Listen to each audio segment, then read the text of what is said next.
This lecture is on tornadoes. Information can be found in Chapter 12, Section 9.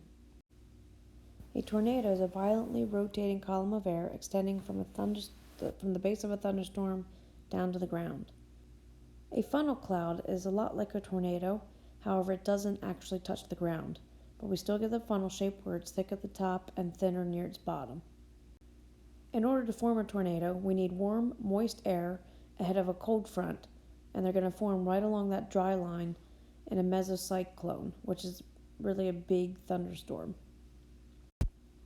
So Tornado Alley is pretty famous for having a lot of tornadoes because we have a lot of warm, moist air ahead of a front typically, and we have warm, dry air behind it, but we also have this cold, dry air coming down from Canada.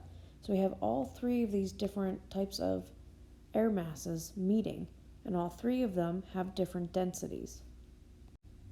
This warm, moist air, this maritime tropical air mass coming up from the Gulf of Mexico, has a relatively low density. Warm air has a low density and moist air has a low density, so both of those combined is going to make a low, dense air mass. Air coming from Canada, cold and dry, is going to have a higher density. When these two meet, the warm, moist air, which has a low density, is going to rise pretty rapidly. This rapidly rising air is what's going to help generate our tornadoes.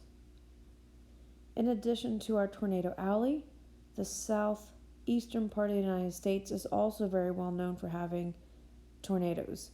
They tend to not have quite as many tornadoes, but the tornadoes that they have are typically going to be on the larger or more dangerous side.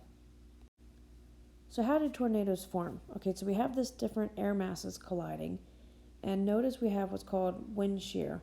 Air at the bottom is moving in one direction, air near the top is going to be moving in a different direction. Because these air masses are going in different directions, that's going to cause air to start to rotate horizontally. So we get like this tube rotating in the middle of the air column. With a thunderstorm, we have an updraft section and a downdraft section. So this updraft section can push this column of rotating air vertically, and that's going to then form your tornado. Notice how your tornado is on one side of the cloud and all of your rain's on another side of the cloud, because we have these updrafts and downdrafts circulating. At your updraft, we remember from our cloud unit, we have our overshooting top, and this is the anvil part of the cloud.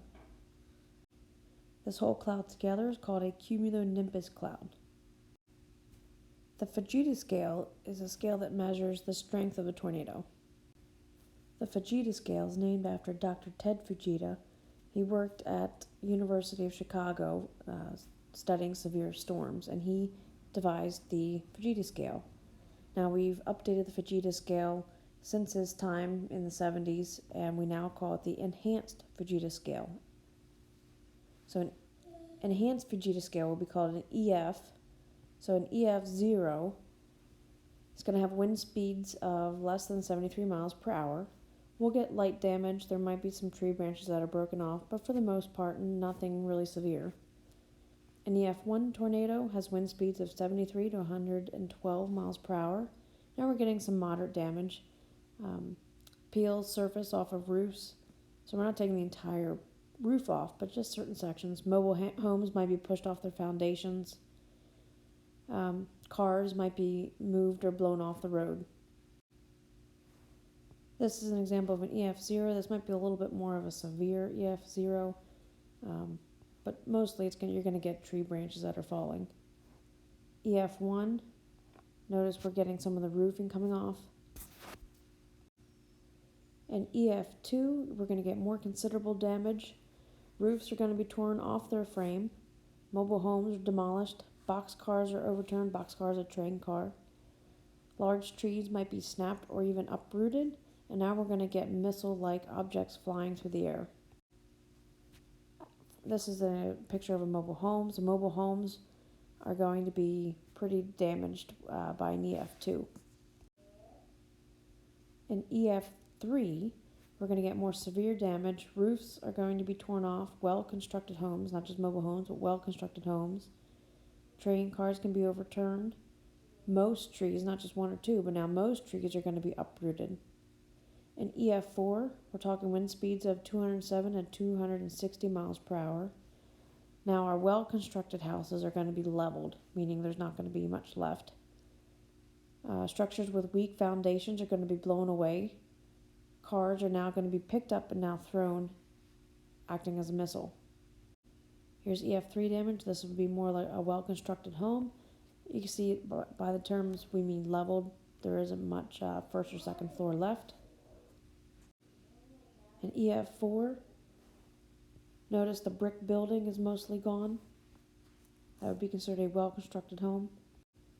And in EF5 is the highest rating, 261 to 318 miles per hour. Strong frame houses are completely leveled or swept away. Cars can be flying through the air at about 400 meters, 109 yards. And the bark on trees will be removed. So here's your EF5 picture. Nothing's left.